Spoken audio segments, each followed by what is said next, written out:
अगर लड़की चाहते समाज में कि मुझे लड़का ना छुए तो उसके बाप की भी हिम्मत ना है कि मुझे छू दे।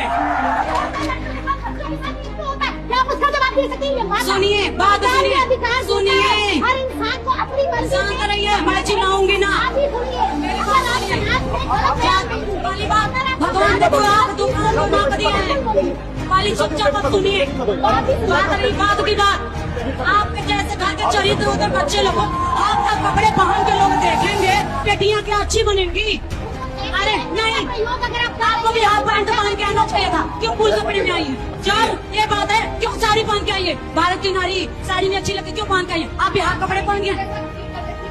बात सुनिए, ये गलत नहीं है। आप बैठ जाओ, चलो अंदर जाके बैठाइए लोग। भैया बैठो, एक आएंगे तो सारे आप बैठिए। चलो हो गई बात, अब बैठ जाओ। देखिए जब प्रश्न खड़े होंगे तो समाज उत्तर तो देगी। महाराज जी। हर उत्तर हम ना देंगे, जनता जनार्दन भी उत्तर महाराज जी, देगी। यही